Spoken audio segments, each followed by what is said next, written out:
My name is Emma Miller. I am 27 years old and I live in Oakville. I knew something was wrong the second I unlocked the front door. The house was too quiet. Usually, there was the click-clack of claws on the hardwood, the soft thud of a tail hitting the wall, the happy whine of Jasper, my golden retriever mix, waiting for me. He was my anchor.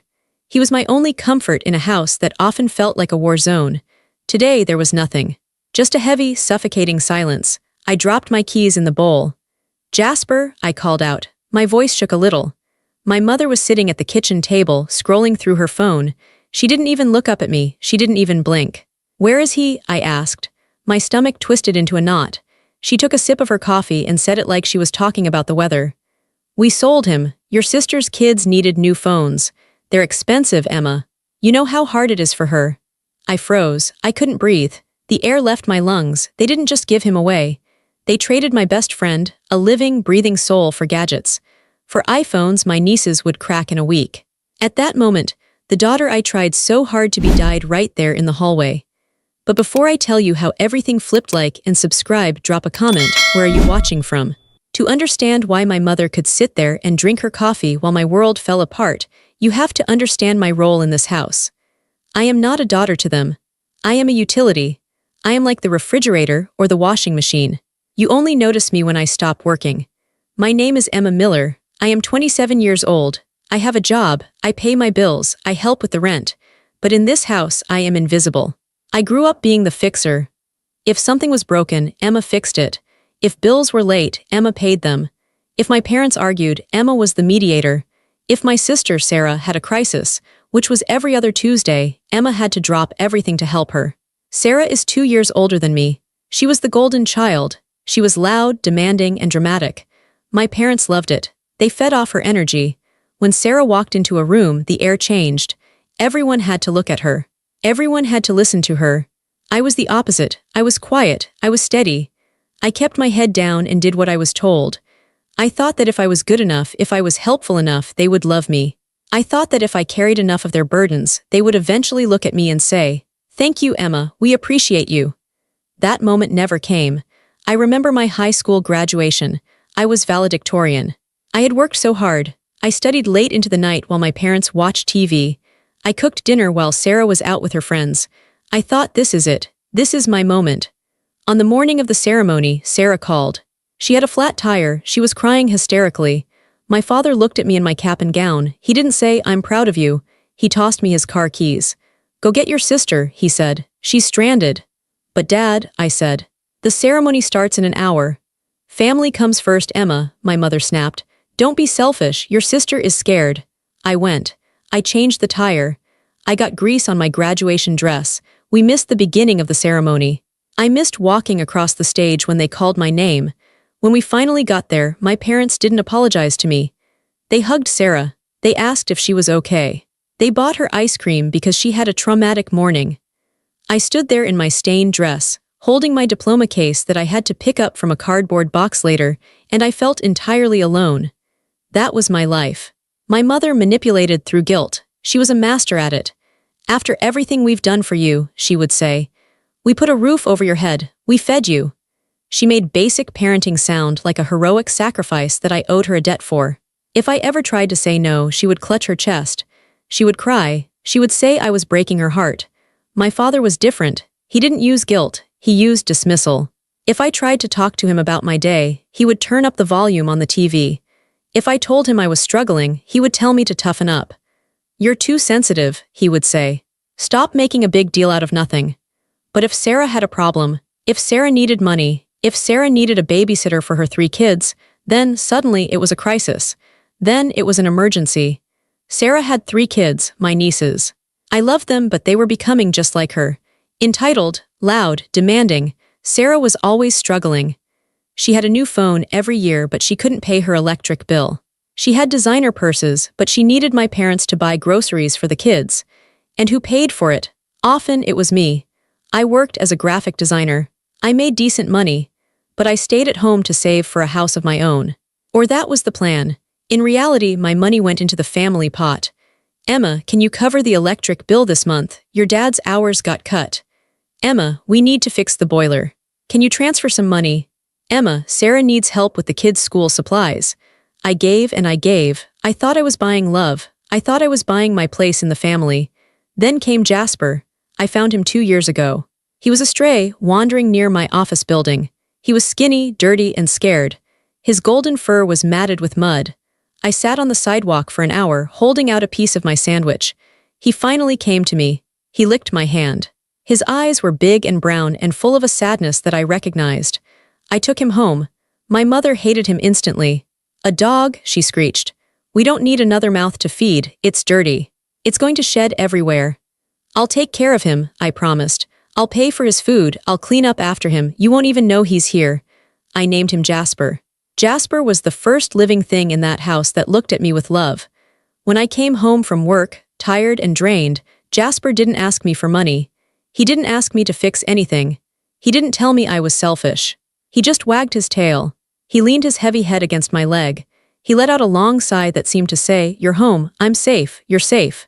For 2 years, Jasper was my shield.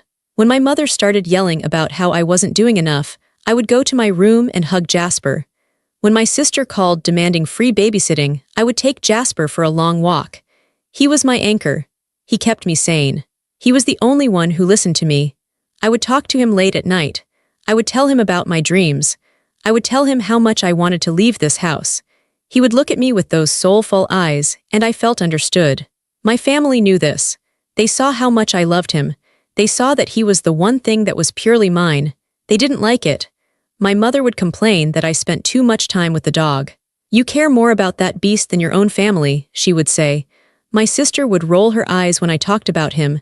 "It's just a dog, Emma, get a life." They were jealous. Not because they wanted the dog, but because the dog made me happy. And when I was happy, I was less useful to them. When I had Jasper, I had a reason to say no. I had a reason to leave the house. I had a boundary. They hated that boundary. I should have seen it coming. I should have known they would come for him. But I never thought they would be this cruel. I never thought they would sell a living creature just to buy electronics. I was wrong. I stood in the kitchen, staring at my mother. The silence after she spoke was heavy. It felt like the air had turned into concrete. "We sold him. Your sister's kids needed new phones." The words bounced around my skull. They didn't make sense. It was like she was speaking a foreign language. You sold him?" I whispered. My voice was barely a sound. My mother put her phone down on the table with a sharp click. She looked annoyed. She looked like I was interrupting her relaxation time. "Don't look at me like that, Emma," she said. Her voice was sharp. It was a practical decision. Sarah called this morning. Her oldest, Mia, broke her phone again. And the twins have been begging for upgrades. You know how kids are. They get made fun of if they don't have the latest thing. I felt my hands start to shake. "You sold my dog for iPhones." "It wasn't just about the phones," she said, waving her hand dismissively. "We got $500 for him. That dog was a purebred or close enough. Sarah needed the money. It's been a hard month for her." "He was my dog," I said. My voice was getting louder. "He wasn't yours to sell. I paid for his food. I paid for his vet bills. He was mine." My father walked into the kitchen then. He was holding a newspaper. He looked at me, then at my mother. He knew exactly what was happening. "Lower your voice, Emma," he said. He didn't look at me. He walked to the fridge and opened it. "The neighbors will hear you." "I don't care about the neighbors," I screamed. "Where is he? Who did you sell him to?" My father grabbed a beer and closed the fridge. He leaned against the counter and shrugged. "Some guy from the internet," he said. "Came and picked him up an hour ago. Nice guy, had a truck." "You let a stranger take him?" I felt sick, physically sick. "Did you even check if he was a good person? Did you check where he was going?" "He paid cash," my father said simply. "That's all that matters." I looked at them, really looked at them. They were my parents. They were the people who were supposed to protect me. And they stood there, calm and indifferent, while my heart was breaking. This wasn't an impulse decision. They had planned this. Sarah must have called in the morning. They must have discussed it over breakfast. They probably took photos of Jasper while I was at work. They posted an ad. They negotiated a price. All while I was sitting at my desk, thinking about coming home to walk him. My phone buzzed in my pocket. I pulled it out blindly. It was a text from Sarah. It was a picture. It was a photo of her 3 kids, smiling wide, holding up brand new iPhone boxes. The caption read, "Thanks for the help, Auntie M. Kids are so happy, LOL." The LOL hit me like a physical slap. She knew. She knew exactly where the money came from. She knew the price of those phones was my best friend, and she was laughing about it. She sent me a picture, I said, holding up the phone. My hand was trembling so hard the screen was blurry. She thinks it's funny, my mother sighed. She stood up and walked over to the sink to rinse her cup. Oh, stop it, Emma, she said. You're being dramatic. Sarah is just happy the kids are happy. You should be happy for them too, you're their aunt. I should be happy you kidnapped my dog. We didn't kidnap him, my mother said. We rehomed him, it's better this way. That dog was too big for this house anyway. He took up too much space. He shed on the carpet, it was time for him to go. He was the only thing I loved in this house, I said. Tears were finally starting to spill over, I couldn't stop them. He was the only one who loved me. My mother spun around, her face was red. How dare you, she hissed. We love you, we feed you, we let you live here. And this is how you repay us, by screaming at us over an animal. It's just a dog, Emma, my father added. He took a sip of his beer. You can get another one, or get a hamster, something cheaper. They didn't get it. Or maybe they did, and they just didn't care. It wasn't about the animal, it was about what he represented. He was mine, he was my comfort, he was my boundary. By selling him, they were sending a message. A clear, brutal message. You own nothing, you are nothing. Your happiness does not matter, your feelings do not matter. Only Sarah matters. Only we matter. I looked at my father drinking his beer. I looked at my mother wiping down the counter as if she hadn't just destroyed my life. I realized then that I hated them. It wasn't a flash of anger. It wasn't a temporary temper tantrum. It was a cold, hard realization. I hated them. I hated their selfishness. I hated their cruelty. I hated the way they looked at me like I was a broken appliance that was making too much noise. I want his name, I said. I wiped my face. My voice was steady now. I want the name of the man you sold him to. I didn't ask for his name, my father said. He gave me the cash, took the dog, and left. Deal done. You have to have a number, I said. You texted him. I deleted the thread, my father said. He looked bored. Stop it, Emma. It's done. Go wash your face. Dinner is in an hour. He turned his back on me. He walked into the living room and turned on the TV. My mother went back to the table and picked up her phone. She started scrolling again. They were done with the conversation. They were done with me. I stood there for one more second, listening to the hum of the refrigerator. Then I turned and walked out of the kitchen. I walked down the hallway to my bedroom.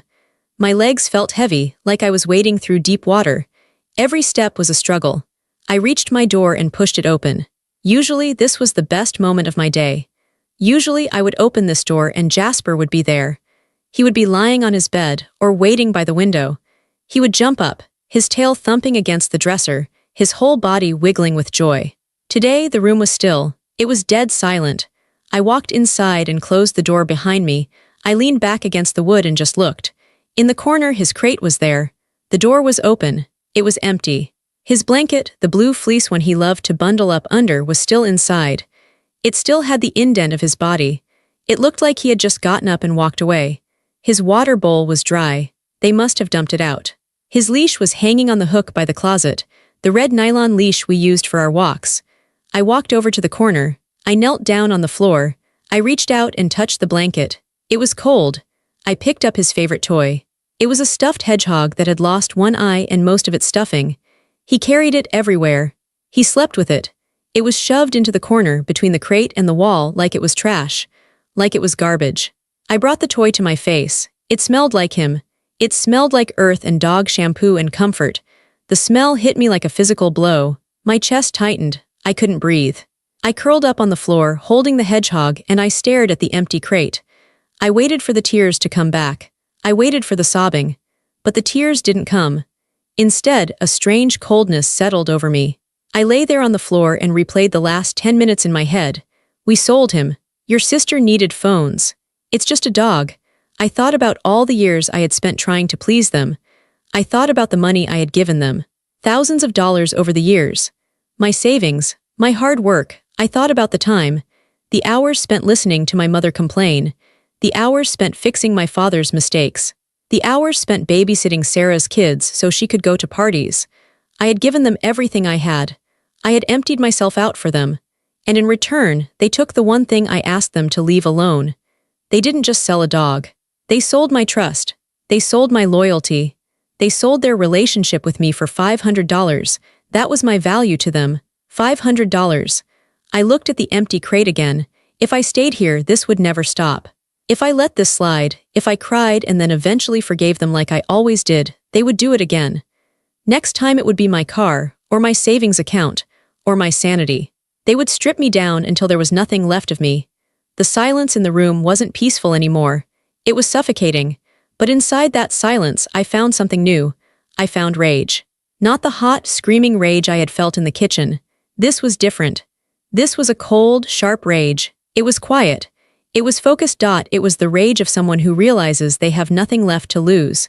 I sat up. I placed the hedgehog on my bed. I wasn't going to cry. I wasn't going to beg.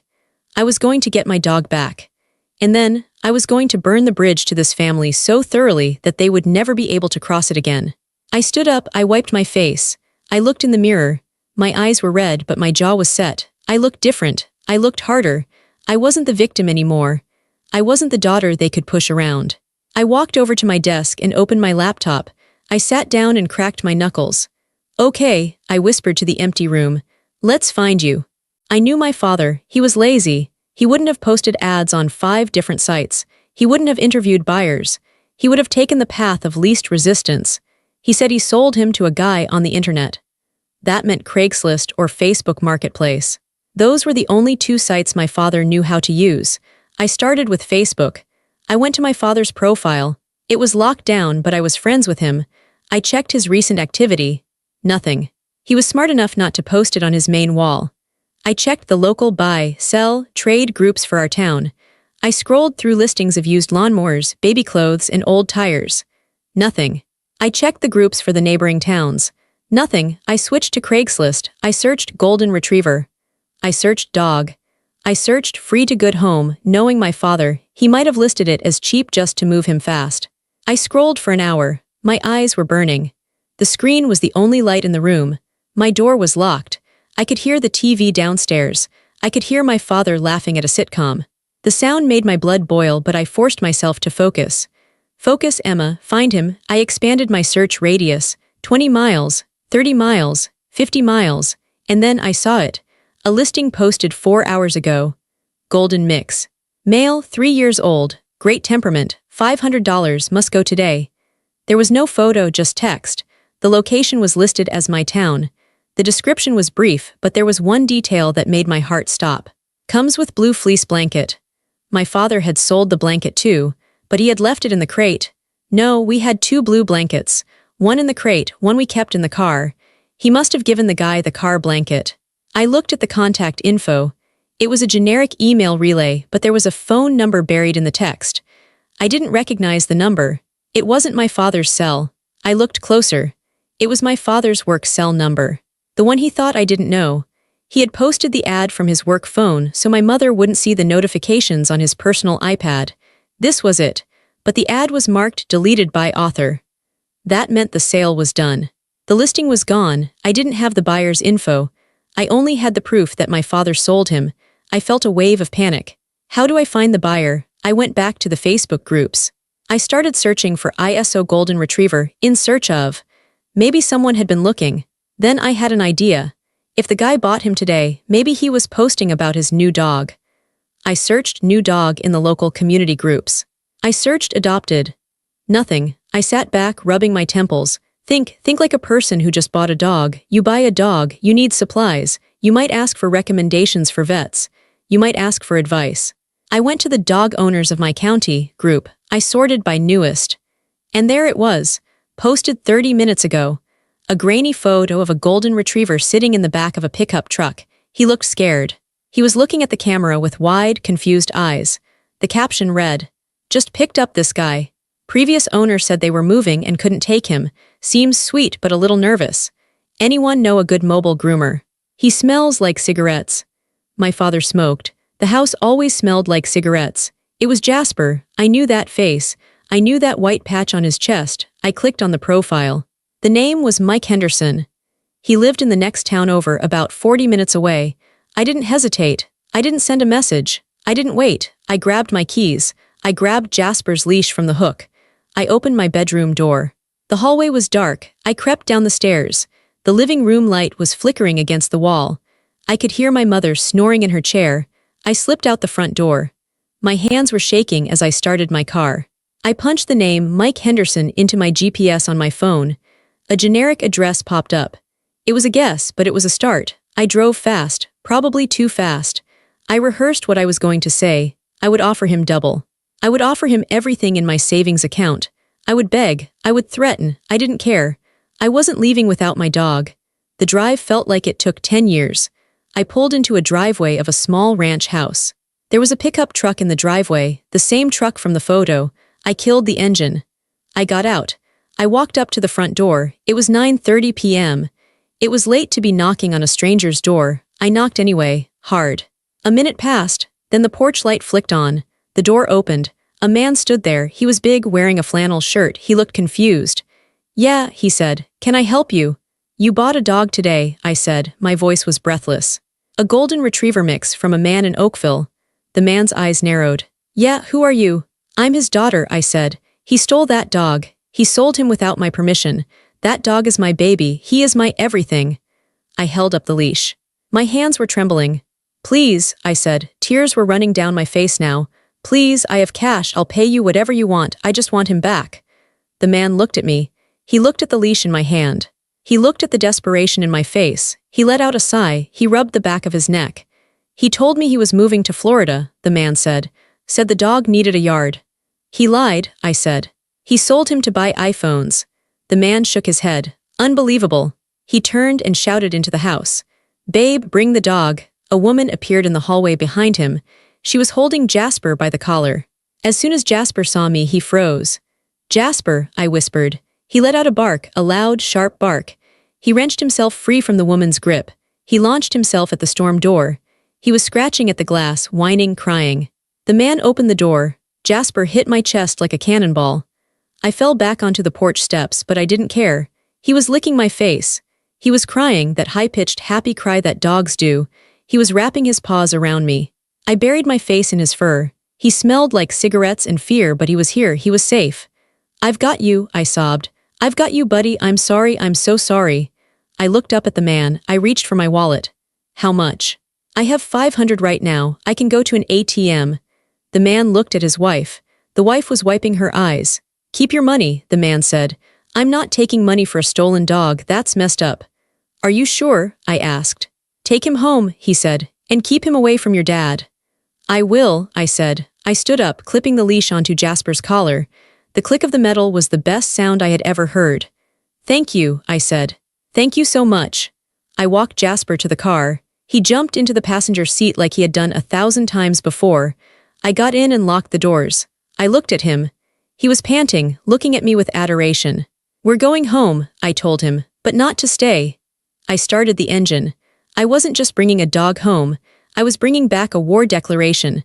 I drove back to my parents' house. The adrenaline was fading, replaced by that cold resolve again. I pulled into the driveway. The house was dark now. They had gone to bed. I unlocked the front door. I walked in with Jasper. My mother must have heard the door. She was standing at the top of the stairs in her bathrobe. "Emma," she called out.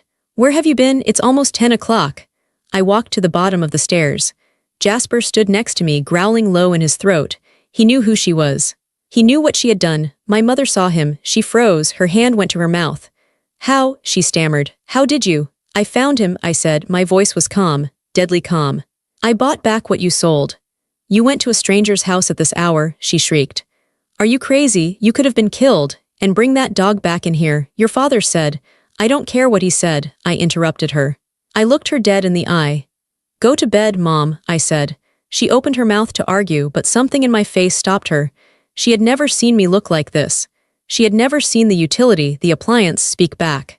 She turned and went into her bedroom, slamming the door. I walked Jasper to my room. I put his water bowl down and filled it. I put his toy back in the crate. He curled up on his bed, letting out a long, heavy sigh. I sat on my bed and looked at him. I had won the battle, but the war was just starting. They thought this was over. They thought I would yell a little, bring the dog back, and things would go back to normal. They thought I would go back to paying the bills and fixing their problems. They were wrong. I reached for my laptop again. I logged into my bank account. It was time to show them what happens when the utility stops working. The next morning, The house was quiet in a way that felt dangerous. It wasn't the peaceful silence of an empty house. It was the silence of a held breath before a scream. I woke up with Jasper heavy on my feet. For a second, I forgot. I reached down, felt his fur, and the memory of the night before rushed back. The empty crate, the drive, the stranger's house, the look on my mother's face. I wasn't afraid anymore. That was the strange part. Usually, the morning after an argument, I would be a nervous wreck. I would be rehearsing apologies. I would be trying to figure out how to make them like me again. Today, I just felt cold. I got dressed slowly. I could hear movement downstairs, the heavy footsteps of my father, the clinking of spoons. I checked my phone. It said no service. That was odd. I was on the family plan. I paid a third of the bill every month, transferring the money to my dad, but the account was in his name. I tried to connect to the Wi-Fi. Incorrect password. They had changed it. I almost laughed. It was so petty. It was so childish. They couldn't control me with guilt anymore, so they were trying to control me with inconvenience. They thought that if they cut off my internet and my calls, I would come crawling downstairs, begging for the password, apologizing for being a bad daughter. I walked downstairs. Jasper stayed close to my leg, growling low when we reached the kitchen. My parents and Sarah were there. Sarah must have come over early. They were sitting around the island, eating pancakes. They looked like a happy family in a commercial. They stopped eating when I walked in. "Morning," Sarah said. She had a smirk on her face. She was tapping her long fingernails on her new iPhone, the iPhone my dog paid for. "Mom says you had a little adventure last night." "I got my dog back," I said simply. I walked to the fridge to get water. "You stole him back," my father said without looking up. "I had a deal with that man." "It was an illegal sale," I said. "You sold stolen property." "Property?" My mother laughed. It was a harsh sound. "He's a dog, Emma, and you live under our roof. Everything under this roof is ours." "Not anymore," I said. My father slammed his fork down. "Look, we're done with the drama. You want to keep the mutt? Fine, but there are consequences. You don't get to disrespect us and live here for free." "I pay rent," I reminded him. "I pay for the utilities." "Not enough," he spat. "We changed the Wi-Fi. We cut your line from the phone plan this morning. You want to be an adult, go get your own contract. And don't expect us to include you in dinner tonight," my mother added. "If you're going to act like a stranger, we'll treat you like one." They looked so smug. They thought they had trapped me. They thought I would panic. They knew I needed my phone for work. They knew I needed the internet. They forgot one thing. They forgot who actually managed the money in this house. For 5 years, my parents had been bad with technology. So, they had me set up a joint bank account. It was supposed to be for household expenses. My paycheck went into my personal account, but I transferred a huge chunk into the joint account every month to pay the mortgage, the electric, the water, and the credit cards. My father's pension check went in there too. But mostly, it was my money that kept the balance positive. Crucially, because my father was lazy, he had made me a primary account holder so I could sign checks and talk to the bank without bugging him. I looked at them. I looked at Sarah playing on her phone. I looked at my dad eating pancakes paid for with my money. "Okay," I said. "Okay," Sarah asked. "That's it, you're not going to cry." "No," I said. "I'm going to go to work." I went back upstairs. I packed my laptop. I grabbed my bag. I drove to a coffee shop with free Wi-Fi. I bought a black coffee and sat down. My hands were steady. I logged into the bank's website. I pulled up the joint account. Balance, $4,250. My father's pension had just hit yesterday. My contribution for the mortgage was in there too. I looked at the transaction history. I saw the withdrawal for the family phone plan. I saw the charges for Sarah's online shopping spree she clearly used my mom's card for. I took a deep breath. I clicked transfer. I selected the entire balance. Every single cent. Destination, my personal savings account, the one they didn't have access to. I clicked submit. Transfer successful. The joint account balance blinked to $0. Then, I went to the bill pay section. I unlinked the electric bill. I unlinked the water bill. I unlinked the internet bill.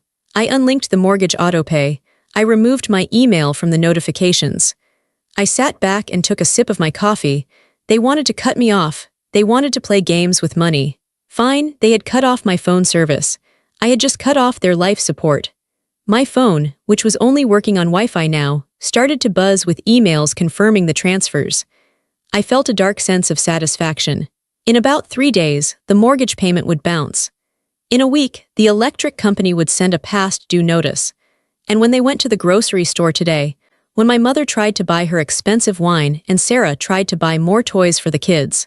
Card declined. I closed my laptop. I wasn't done. I drove to the phone store. I got my own plan, my own number. Then I went to work. I sat at my desk and did my job.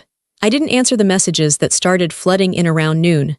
First, it was my mother. Emma, why is the card not working? I'm at the checkout. Then my father, what did you do to the account? Then Sarah, you selfish witch, fix it now. Mom is crying. I deleted them all. They had spent years telling me I was worthless. They had spent years telling me I didn't contribute enough. Today, they were finding out exactly what I was worth. When I got home that evening, the atmosphere had shifted from smugness to panic. I pulled into the driveway. My father's truck was there. Sarah's car was there. I took a deep breath. I turned to Jasper in the passenger seat. Stay here, buddy, I said. I'll be right back. I walked into the house. It was chaos.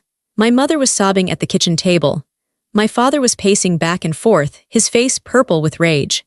Sarah was screaming into her phone, probably at her husband, complaining about me. When I walked in, the room went silent. You, my father roared. He pointed a shaking finger at me. You put that money back right now. That is theft. It's not theft, I said calmly. It's a joint account. My name is on it. And considering I've put in about 80% of the money in there over the last 5 years, I was just taking back my investment. We can't pay the mortgage, my mother wailed. We can't buy food. You have Sarah, I said, looking at my sister. Sarah got $500 for my dog. Surely she can help you with groceries. Sarah glared at me. I spent that money. The kids needed cases for the phones. Well, I said, that sounds like a you problem. You are ungrateful, my father spat. After everything we did for you, we raised you. You did the bare minimum required by law, I said. And you made me pay for it every single day. I didn't stop walking. I went past them up the stairs. I went to my room. I pulled my big duffel bag out of the closet. I didn't pack everything. I didn't want everything. I took my clothes. I took my laptop. I took my important documents, birth certificate, social security card, passport, which I kept in a lockbox because I never trusted them. I looked around the room. It was the room I had grown up in. The walls were painted a pale yellow I had picked out when I was 12. I felt nothing for it. It wasn't a sanctuary, it was a cage. My mother appeared in the doorway. She wasn't crying anymore. Now she looked desperate. Emma, she said, her voice was trembling. Emma, please, be reasonable, we can talk about this. Just transfer the money back, we're family.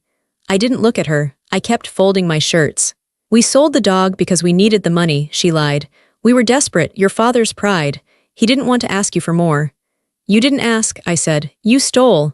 We can fix this, she said. We'll apologize. Is that what you want? An apology? I'm sorry, okay, I'm sorry. It was the most hollow apology I had ever heard. She was only sorry because the ATM had stopped dispensing cash. I'm leaving, I said. You can't leave, she said. She stepped into the room. Where will you go? You need us. Who will take care of you? I zipped up the bag. I swung it over my shoulder. I've been taking care of myself since I was 10 years old, I said. And for the last 5 years, I've been taking care of all of you too.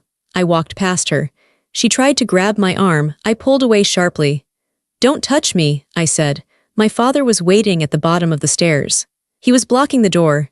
If you walk out that door, he threatened, don't you think about coming back. I will change the locks. You will be dead to us. I looked at him. I looked at the man who had tossed me his keys on my graduation day instead of hugging me. I looked at the man who sold my best friend to a stranger. Dad, I said, I was dead to you the moment I stopped being useful. You just didn't realize it until the money stopped. I stared him down. For the first time in my life, I didn't flinch. I didn't look down. He saw something in my eyes. Maybe he saw the truth. Maybe he saw that he had no power left. He stepped aside. I opened the front door. The cool night air hit my face. It tasted like freedom. I walked to my car. I threw the bag in the back. I got in the driver's seat. Jasper licked my hand. I didn't look back at the house. I didn't look at the window to see if they were watching. I put the car in reverse and backed out of the driveway. My phone buzzed. It was a text from Tessa, my coworker. Key is under the mat. Guest room is ready. Come home, I drove.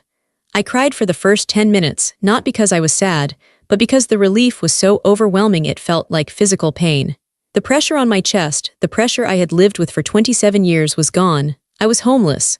I had burned every bridge, but I had my dog, I had my money, and for the first time I had my life. Tessa's apartment was small, but it was warm. It smelled like vanilla candles and peace. When I arrived, she didn't ask questions. She just hugged me, ordered pizza, and let Jasper sleep on her couch. For 2 days, I just existed. I went to work, I came back to Tessa's, and I slept. I ignored the hundreds of calls and texts from my family.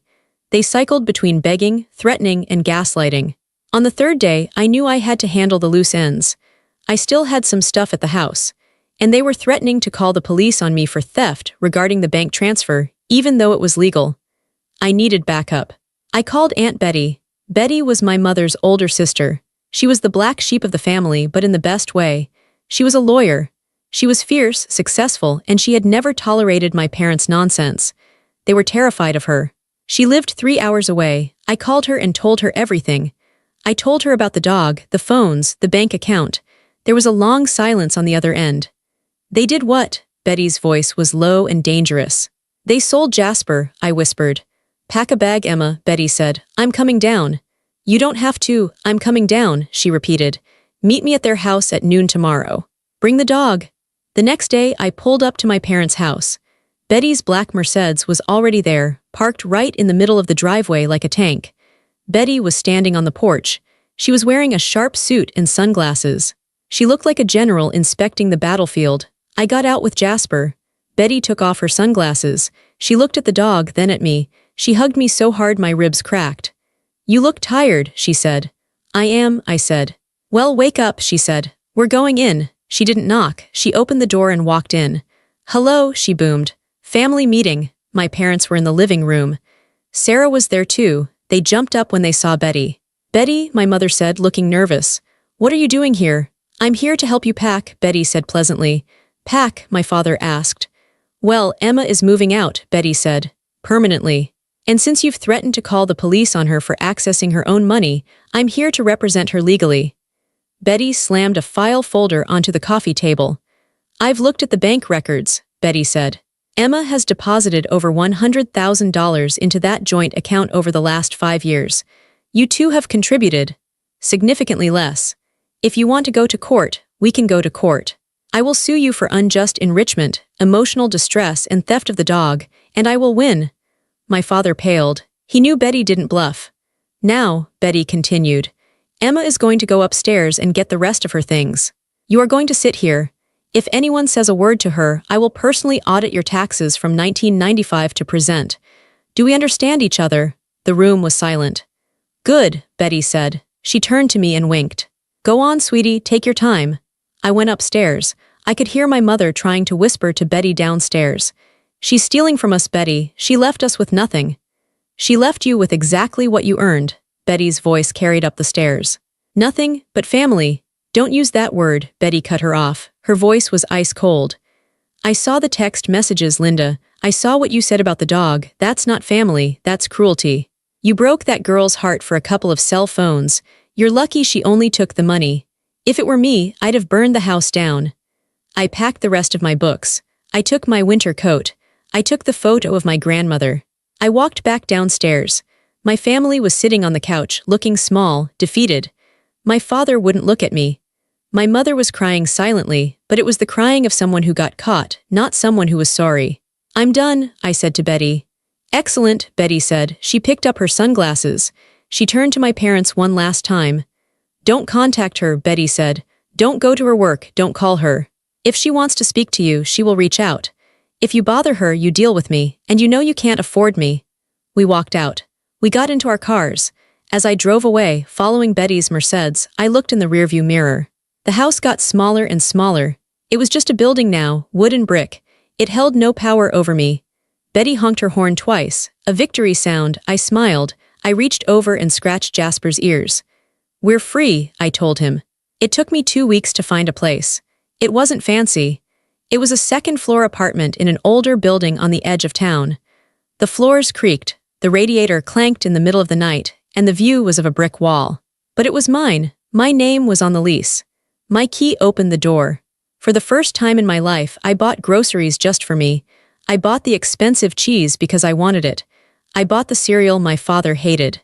I bought Jasper a new bed, a huge orthopedic memory foam one that cost way too much, but I didn't care. The first night in the apartment was strange. I kept waiting for someone to yell. I kept waiting for a crisis.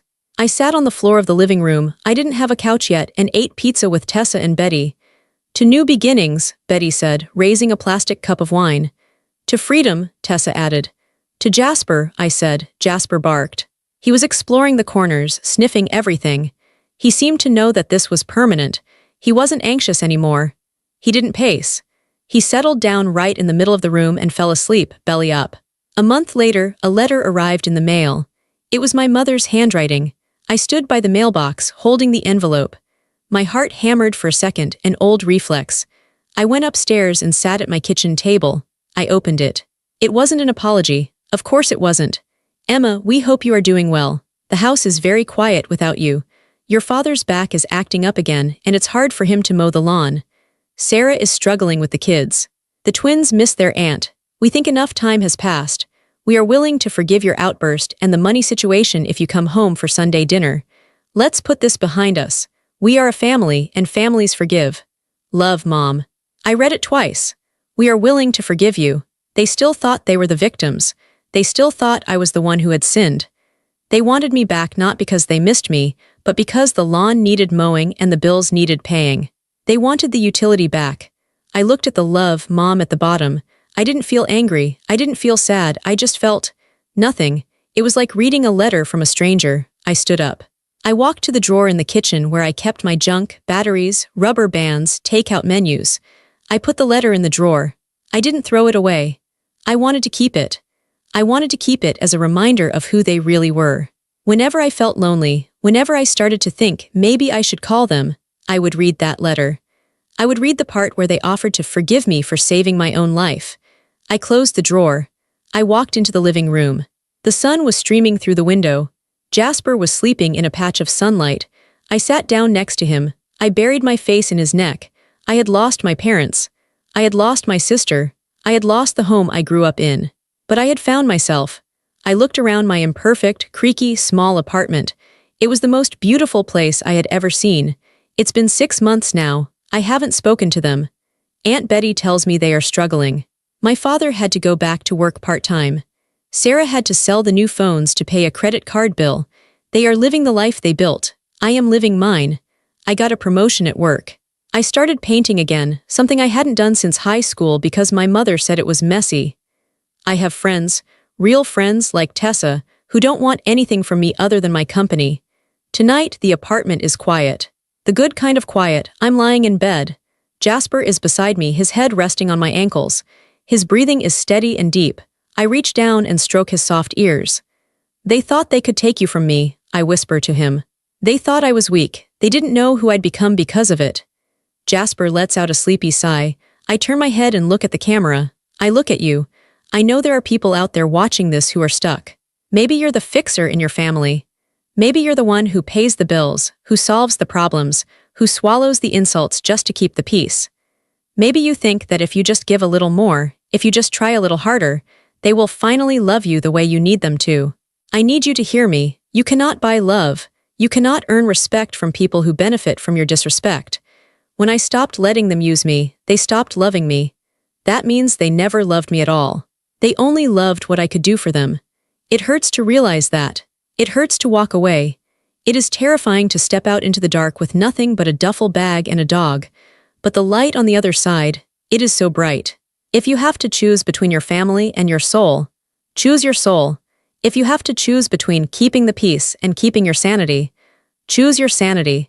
And if you ever have to walk away from the people who were supposed to protect you, don't look back, just keep walking. I'm Emma, this is Jasper, and we are finally home. Subscribe for the next story.